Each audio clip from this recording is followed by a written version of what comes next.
Hi guys, welcome back to my channel, or welcome if you're new. My name is Melinda. So in today's video, I'm going to be doing a full face of e.l.f. Cosmetics, and I'm going to be doing a wear test, hopefully for about 8 hours, we'll see. So if you're interested in seeing how I do that, then just keep watching. So really quickly, before I get into the makeup part, I just wanted to say thank you so much to everybody who has subscribed to my channel from my James Charles video, if you found me through that. And also a huge thank you to every single person that shared and gave that video a thumbs up. Honestly, I did not anticipate so many people to actually share my video for me, and that was so nice. Like seriously, every time I get on and I see that someone else has shared it, I'm like, it's just really nice. And I don't know, I just didn't anticipate that. I didn't really think that a whole lot of people would care. So yeah, thank you so much. Again, I appreciate it so much. And even if I don't get picked for that, just the amount of support that I got on that video and on my post relating to the video has meant so much to me. So I'm really happy and I'm really thankful. Okay, I'm gonna go ahead and start applying some makeup. By the way, I did want to say that this is a wig. My hair, as usual when I'm wearing a wig, looks terrible, and that's why I'm wearing it. So the first thing that I'm going to be applying is this e.l.f. foundation. So it says it's oil-free and medium coverage. And this is in the shade Light Ivory. So, oh, it has a little pump. I didn't expect that. I think I tried this foundation before. Like, this was actually the very first foundation that I tried when I got into makeup like 2 or 3 years ago.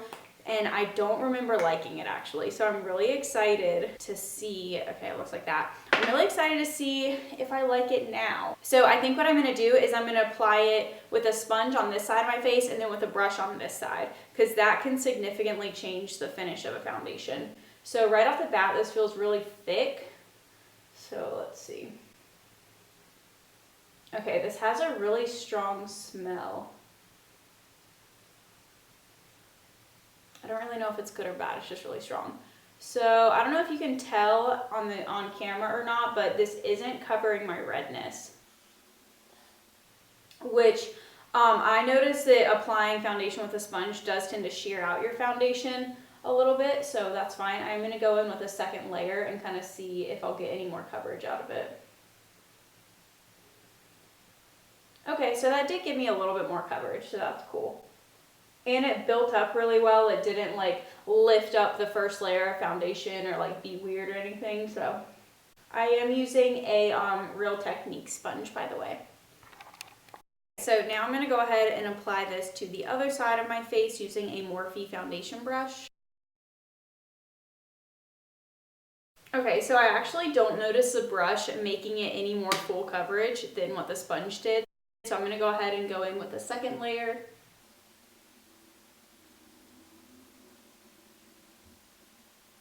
This is with 2 layers on. As you can see, you can still see the redness on my cheeks right here and a few little like acne scarring spots that I have. And then on this side of my face, it's about the same. So, I mean, this foundation does say that it's full coverage, or that it's medium coverage. It's not full, so I'm not really mad that it's not covering everything because it doesn't claim that it will, but just so you know, it's definitely a medium coverage. It's not a full at all. As far as the way my actual skin looks, I'm actually really impressed with how the side with the sponge looks. It does look really nice and more dewy and satin like it claims, which is how I like my foundations to look. However, the side I applied with the brush does look a little bit more dry, and so I'm not really into that as much. So I think if I use this foundation again, I'll definitely apply it with a sponge. So I'm gonna go ahead and go in with the concealer now. And I've heard more people talk about the like 24-hour camo concealer, but I really hate matte concealers. So I didn't want to try that one out knowing that I don't like matte concealers anyways. I wanted to try one that I thought I would at least be more likely to enjoy. So I picked up the e.l.f. HD Lift excuse me, the e.l.f. HD Lifting Concealer, and this is in the shade Fair. I believe it's their lightest shade. Let's see what I think. I'm going to use my finger to blend this out because that's what I normally use. And I'm gonna go ahead and take that onto my eyelids and prime, because again, that's what I normally do. Okay, so that does look pretty nice. It doesn't look like super cakey under my eyes. I do have very dry under eyes, and my under eyes can tend to crease really easily, so I don't like really thick concealers. And this one's really nice. It's a very thin consistency, and I really like this so far. And it's probably about a medium coverage. I do have a teeny bit of darkness under my eyes, and it covered that a little bit. But I don't normally go for a full coverage concealer anyway, so I'm pretty happy with this so far. I do not like the way the foundation's looking on my nose. It's making it look really gross. So now to set my under eyes, I have this HD powder, and I think it's in the shade Soft Luminance. That's all it says on it. I'm actually really excited about this because it was advertised as like blurring, and that would be really cool because, like I said, my under eyes do tend to crease really easily, and if it will kind of minimize those lines under my eyes, that would be really awesome. So right off the bat, I just poured a little bit of the powder in this lid, and it's looking a little bit dark. I hope it doesn't darken up my under eyes. I am just gonna blend out this concealer one more time just so I make sure I don't have any creases. I'm actually gonna go in with my sponge, and I'm gonna dip it straight into this powder and set my concealer that way.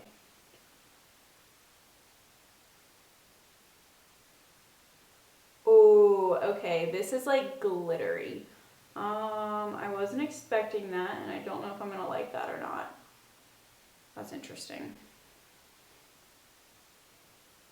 I mean, it's definitely really tiny, like finely milled glitter, so it doesn't look that obvious, I don't think, but still, that's a little weird.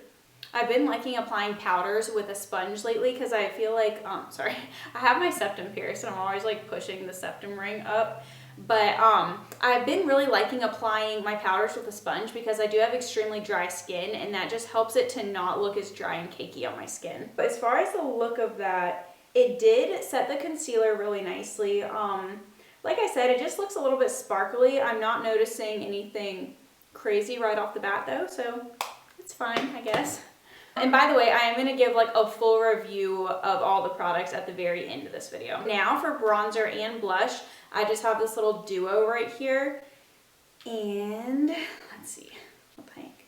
So this is in the shade Fiji, and these are both mattes. I thought this blush was so pretty. That was like the main reason I got this. And just so you know, I did not set my whole face. I don't like to set my foundations because, like I said, I do have really dry skin. So I'm going to go ahead and go in with this bronzer shade first, and I'm just taking this e.l.f. blush brush, and I'm just going to tap off the excess first because I don't know if this will be really pigmented. I'm just going to stipple this on because if you don't set your foundation, sometimes bronzer can like skip and get a little bit choppy. That's like really pigmented. I wasn't expecting that because it looks a little bit almost dull in the pan. But that was a lot of pigment. That's pretty nice. I like that color too. It is pretty warm and intense, but I kind of like that. I love bronzer. Okay. Okay, so now I'm going to try out this blush. I think this is going to be really pretty. I'm excited. That is pretty. Maybe I applied too much. I feel like it looks like I have a lot on camera. Maybe I put too much. Anyways, now what I'm like super excited about is this eyeshadow palette. So first of all, the packaging on this is so cute. I think it looks so nice and like very high end and just like fancy. Like that's so nice. So it does have 2 matte shades and then 1 shimmer in the middle. I do want to do kind of more like an everyday makeup look because I know a lot of people that watch me don't really do like super intense eyeshadow looks, or they're not like super comfortable doing that. So I'm going to try and keep it fairly basic in case you do want to test this palette out in the look that I do. So I'm just going to go in with this first shade right here, just with a fluffy brush, and then I'm going to tap off the excess, and I'm just going to put that all in my crease. And then I'm going to get a little bit more, and I'm going to go ahead and cover my lid with that. That's pretty. That's a really nice transition shade. Now I'm going to go in with this deeper like browny purpley shade, and I'm just going to put this in my outer corner very gently. I don't want to do a lot of this product. It did seem really pigmented though, especially for me using a more fluffy brush. Normally that can kind of shear out eyeshadow pigment, but it's actually still applying really nicely. I like that. I'm really impressed with this eyeshadow palette so far. I also have their Mad for Mattes palette, and I don't really like that one very much. I wasn't very impressed with the formula. I felt like they were kind of, like they would go on really choppy and not blend very well. So this is blending really nice. I'm really excited. Okay, and then I'm just gonna swatch this center shade and see how dark it is. It's not very dark at all. I don't know if I really like that though. I might go ahead and put that all over my lid. Like I say, I don't like it, and then I'm gonna put it everywhere. That's nice. This is a really simple look if you're not super comfortable doing makeup. I feel like pretty much anyone would be able to start out with a look like this. And this palette is really nice because you only have the 3 shades, so it's not super overwhelming. I got this highlight in the shade White Gold, and I'm really excited about this. I feel like I've heard good things about this, and I'm actually going to take my pinky. Oh, it's like really rough actually. I expected it to be creamier than that. I do know with some of the other highlights from e.l.f. that you kind of have to scrape off the top layer. So let me see if I like dig into it more, if I'll get more product out. I don't know, I just expected this to be a lot creamier and like super, super pigmented. Okay, well I have a little bit on my pinky, so I'm gonna go ahead and apply that to my inner corner.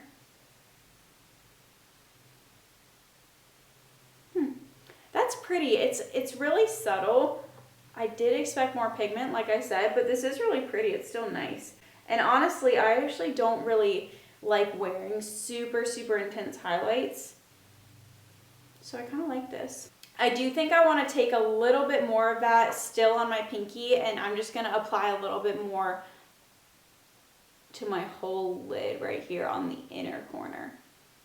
That's the cool thing about makeup too, is you don't just have to use products for what they're intended for. You can kind of mix and match and use them however you want. So now I am going to take my e.l.f. highlighting brush, and I'm going to actually highlight my face now with the highlighter. And one thing I forgot to mention is this foundation shade like matches really perfectly, so that was cool. I was a little worried it would be too dark for me. This highlight's pretty. Again, it's not intense, but it's nice. It's nice for a more subtle highlight, and I think most people tend to like more subtle highlights, so that is pretty. So I just looked at my skin close up, and that highlight actually looks really, really pretty. It doesn't look like too chunky and glittery. That's one thing I don't like about some cheaper highlights, is they can kind of look just like really glittery, and I don't really love that. So I'm glad that that's not the case. It looks really nice. It's just like a really pretty, like nice sheen on my cheek. So I'm excited about that actually. That's cool. Okay, I'm gonna go ahead and use a mascara now, and I just have the Volume Plumping Mascara. I think it was in like, yeah, it was in like this purpley packaging. I'm a little bit nervous about this mascara because the mascara was the one thing that I hated from my Wet n Wild video. If you do like videos like these, by the way, I do have a full face of Wet n Wild up on my channel too. I do have high hopes for this mascara though. This wand looks really nice. So far so good. I knew from like the first swipe with the Wet n Wild one that I wasn't gonna like it because it just not a lot of product came off, but this one is looking nice. So let's see if I can build it up. I have the mascara on. I probably did about 3 or 4 coats. I do like it. I definitely like it better than the Wet n Wild mascara, but I would still go back to my favorite, which is the Maybelline, the Colossal Big Shot mascara. That's like hands down my favorite, but this one is decent. It's definitely not bad, but there are other ones from the drugstore that I would definitely buy instead of this one, I think. So now I'm gonna do my eyebrows, and for that I'm using the Ultra Precise Brow Pencil, and this is in the shade Cool Brown. And I have actually tried this before. Everything else was really my first impressions actually. This I do really like. I love the fine tip that it has. I will say though, I don't feel like it lasts that long on my brows for some reason. Okay, it does last. Like it'll probably last me like 5 or 6 hours, but my other brow products that I use will really last me like all day until I take them off. But those are also more expensive, so I do think that this brow pencil is definitely worth your money because it will last you a really long time. Oh, that's intense. But you can also just like erase it with your finger, so it's all good.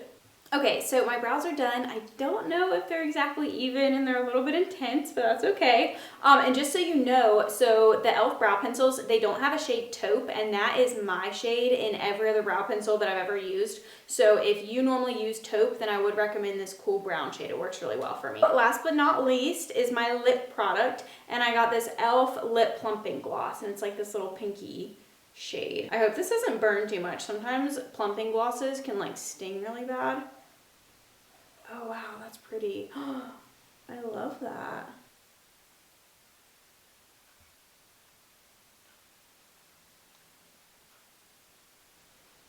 Wow, that's like really nice. So it definitely, like, it's more pigmented and opaque than I kind of anticipated it to be. And also, I do have really dry lips, and I feel like it kind of filled everything in nicely and like smoothed it all over. So that's really nice. I like that. So I will say that if I had my choice, I would do more of an intense eyeshadow look than this. If I'm going to do makeup, I will normally go like all the way and do like a pretty intense, like deep, dark, smokier eye. But I did want to keep it pretty wearable. So if anyone is watching this and you don't like to wear a lot of makeup, I wanted it to be something that you could do too. But that being said, I actually really love the way that my makeup looks so far. I'm really happy with it. The only thing I'm not 100% in love with is the foundation, I think. I don't know, it just looks a little bit dry on my skin, so I'm not a huge fan yet. But sometimes once you wear foundation like throughout the day a little bit, your natural oils kind of come through and it can make it look just a little bit more dewy. So we'll see. It does feel a little bit sticky because, like I said, I did not set it, but I was thinking about it. And I do think I want to try and set this like lower portion of my face. So I'm going to go back in with this HD powder and my sponge. And I'm just going to set this a little bit because in my Wet n Wild video, this was the only portion of my face where the foundation wore off. So I do want to set at least a little bit of it so y'all can see that it may or may not last better if you set the foundation, because I know a lot of people do like setting their foundations. And that's actually giving me a little bit more coverage, so I'm not mad about that. That's nice. I want to see close up though if that made my skin look really powdery and cakey. Okay, it actually didn't. I am like really impressed with this powder now. I didn't really like care about it one way or another under my eyes. It wasn't like really anything too crazy, but the fact that I just set all that foundation and it didn't look really cakey and heavy on my skin, that makes me really happy. So I'm excited about that. And this powder was definitely one of the things I was most excited about. So we will see how it wears now. I'm going to go ahead and go back to the rest of my day, and then I will check back in with you guys in a few hours and give you an update and my final thoughts. So I'll see you then. Okay guys, so I've had this makeup on for almost exactly 8 hours now. I think like 8 hours and 15 minutes. So here are my final thoughts. So you might remember me saying that the brow pencil didn't last very long. I think I take that back. Now, it is a little bit more hazy than what it first looked like when I initially applied it, but they are still very much, my brows are still very much in place. So I actually do think I like that brow pencil, and it proved me wrong. It did last a very long time, 8 hours. So that's awesome. The lip gloss obviously is not on anymore. However, it lasts like 2 or 2.5 hours with me talking and even like eating a little bit. So that was really impressive to me for a drugstore lip gloss. It was really sticky, but not so much so that every time you talk your lips like stick together and it's really annoying, but sticky enough to actually be long wearing. So I really do love that lip gloss, and it wasn't super tingly to the point where it was like burning my lips. It was just more so cooling, like kind of minty. So that was cool. I was a little bit nervous that it was gonna like actually burn my lips. As far as the foundation goes, I'm not the biggest fan. I definitely don't hate it though. I've 100% tried drugstore foundations that are a lot worse than this one. However, I don't think it's my favorite. So I'm gonna try and zoom you in. Okay, so down here you can see my redness. So if you remember, I set all of this area with the setting powder, and that didn't really help to add to the longevity of the foundation. So all of this foundation right here has pretty much rubbed off. There is still some there, but it's just like I don't have the coverage anymore. I don't know if you can tell on camera or not, but my chin is extremely dry, especially like right here in this area. And then of course the foundation did fade on this side too. And then it looked a little dry from the beginning on my nose, so I wasn't a huge fan of that. And then it did settle into this smile line a little bit, which most foundations do, so I'm not that mad about that. So as far as the foundation goes, it doesn't last 8 hours like 100%, but I would say that like 70% of the coverage is still on my face. So if you don't have a lot of redness or discoloration on your face that you really need full coverage for 8 hours, then you might like this foundation and feel like it actually does last a long time on you. For me, it's just not personally my favorite with how much it dried out my chin. And then it's just like, I don't know, I prefer a bit more of a dewy finish than this foundation is a satin finish. So if you prefer that, you might really like this foundation. As far as the blush and bronzer go, I really love that bronzer actually. And the blush was really pretty when I initially applied it, but I do feel like it's completely faded, which is fine because most blushes don't really last that long anyway. So I didn't really anticipate that, but I'm really impressed with how long this bronzer lasted. You can still clearly see it on my face. And then the highlight is still there too. I don't know if you can tell or not. So that lasted this whole time. And then my eyeshadow, I can definitely still see the eyeshadow on my eyelids. So that worked. And it lasted. Sorry, I'm like losing my train of thought. I'm getting tired. The mascara, it's okay. Again, I liked it better than the Wet n Wild one, but not as much as my Maybelline one. So I probably won't use it again just because I have one that I like better. But if you need a mascara for like pretty cheap, then go for it. It's not a bad mascara by any means. I just don't feel like it really did that much for my lashes. I don't have really long lashes to begin with, so I need a mascara that's like really gonna do a lot for my lashes because they can't really like do much for themselves, you know. So if you already have amazing lashes, then it might work for you. So the concealer, honestly, I think I really love that. I really want to try it again and set it with my normal powder too and see if I like it with that. Not that I dislike it with the powder that I used, but I feel like it, I mean, it definitely lasted this whole time. I don't feel like it's worn off at all. I will say it creased a teeny bit under this eye, but not bad at all. I feel like most concealers do kind of settle into my little creases, but it didn't crease on this eye. So that is really cool to me. The fact that it didn't like crease horribly and like really dry on my under eyes. I've used some horrible concealers that like just make me look so wrinkly all through here. And this one did not do that. The setting powder, I can actually still see it under my eyes. I can see like that sparkliness that I was talking about before. So that did last a full 8 hours too. Like I said, I can still see that. I feel like that's it. Let me go make sure. I feel like my favorite thing was the bronzer, and if you remember me saying I really picked that duo more for the blush, so I'm actually kind of surprised. That bronzer just really like caught me off guard and impressed me with how long it lasted and how pigmented it was. So I really love that bronzer. The concealer was awesome. The brow product, I've been using it. I'm going to continue to use it. I do really love that, especially for a drugstore brow product. It's really awesome, so I'll definitely keep using that. The eyeshadow, oh my gosh, that palette is so freaking cute. Highly recommend that. And I do want to see if I can do a more intense look with it and really like build up the depth of those deeper shadows. And then I did really like that highlighter. I was expecting it to be a little bit more intense, but I'm actually kind of happy that it wasn't. It looked really natural and not super shimmery and chunky, kind of like what I said before. So yeah, that is my full review on all of the e.l.f. products that I used today. So if you guys enjoyed this video, then definitely give it a thumbs up and subscribe to my channel if you want to, and I'll see you guys in my next video. Thanks for watching. Bye.